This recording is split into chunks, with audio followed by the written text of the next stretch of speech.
now turn up.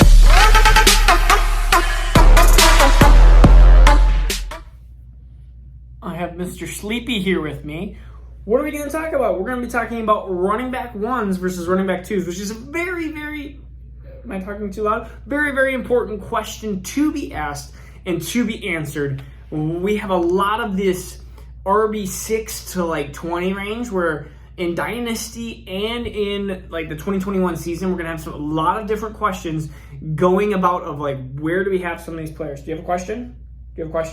If you're new to the channel, we do have a Patreon channel. We are going to be doing more giveaways. We have rankings on there. We're going to be doing more and more updates on Patreon. Especially, we're going to be doing some Dynasty Dad leagues, right?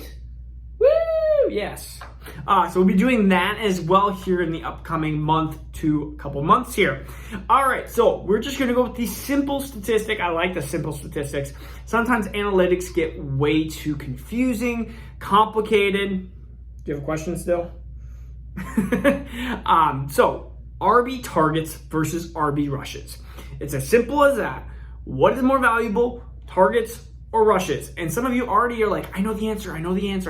Well, let's go through it. The last 5 years, an RB1 has had 80 targets. So 80 targets, an average of RB1, that's good. That's 5-6 a game. That's a decent amount. The RB rushes have been 237 on average. So again, we're talking about 15 rushes. That's about 5 catches. So about 20 touches, 20, I guess you could say, touches and targets combined.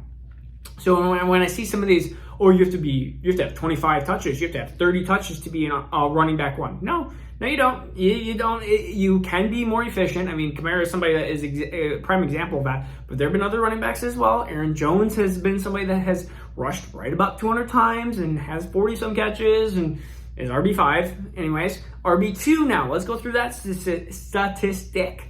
47 targets. So 47 versus 80. You're talking about almost in half dip there. Of course, there are always exceptions to the rules, and we're going to go through some of those, but we're going to go why I don't like certain running backs versus why I like some other ones. And some, I guess, a counter argument against one of the things that I truly believe in, but we'll get to that. 190 rushes versus 237. So you're looking at about a 25% decrease in rushes, and we'll just say, give or take, a 40%, maybe 45% dip in targets. So what does that mean? Targets are more valuable than rushes. And honestly, you need a player that can catch the ball and rush the ball will give you at least a better chance of being an RB1. There are exceptions to this rule. Derrick Henry is one of them, and that is because he is elite. I mean, we're talking rushes for 2,000 yards and also runs the ball 300 and sometimes for touches. So we have players that you need mass volume or mass efficiency. So we're talking about even like Nick Chubb, who is the quote unquote best Pro Football Focus's #1 running back in the last couple of years, and gets the most yards out of what he's been given for rushing. So you have Nick Chubb, you have these players that are massively either efficient or elite at running. If you're not that, then you're probably in RB2. So you have to figure out, okay, are you Christian McCaffrey? Are you Dalvin Cook? Are you Alvin Kamara? Are you Saquon Barkley? These are all running backs that are really good at pass receiving. There are still some questions out on, is Jonathan Taylor a good pass catcher? In college, he was very hit or miss. And I know people are like, well, he was really bad. And there's some people that are like, oh, he's been really good in his limited opportunity. He has been very hit or miss. He doesn't get a lot of targets. He's had some really good catches, and he's had some really bad drops. So I think I guess they're still writing on the wall when it comes to Jonathan Taylor. But there are players that I like that are currently being listed as RB2s that easily could be RB1s. One of them, CEH of last year, an excellent pass catcher. Very good at pass catching, and has showed it at the LSU level at an elite amount.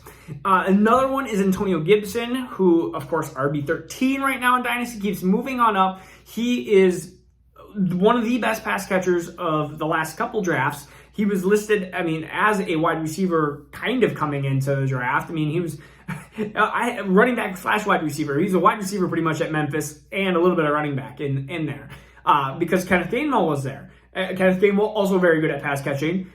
So Najee Swift, also a very good 3-down running back. If you watch Najee Harris when it comes to running routes, he's a very good route runner versus more of a Travis Etienne, who's more of a dump-off guy. But targets are targets. So if you get targets, that's all that matters. They don't say, hey, they have to be 2 yards, 5 yards, 10 yards down the field. I mean, as long as you get them, that's all that matters.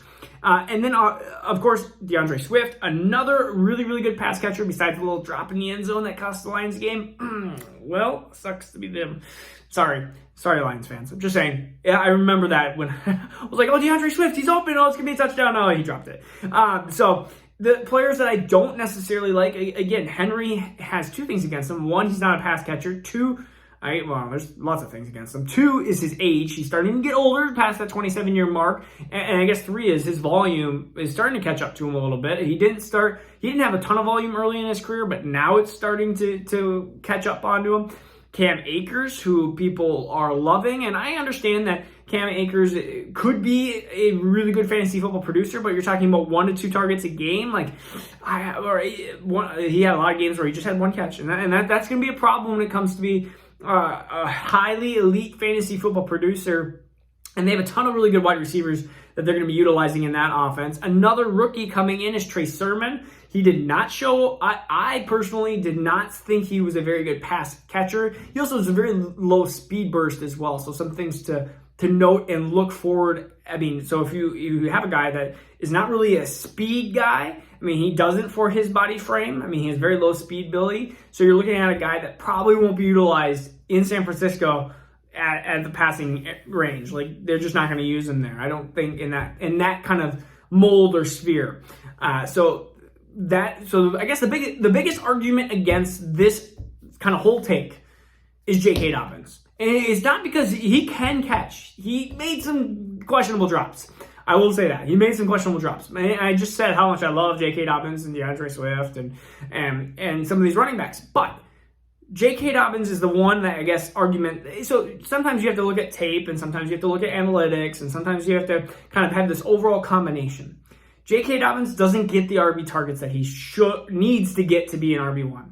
But he might be a high-end RB2. The one thing that I will say about J.K. Dobbins is I could see him being RB 13, 14 for the next 3-4 years. And I totally could easily see that being in his realm of possibilities.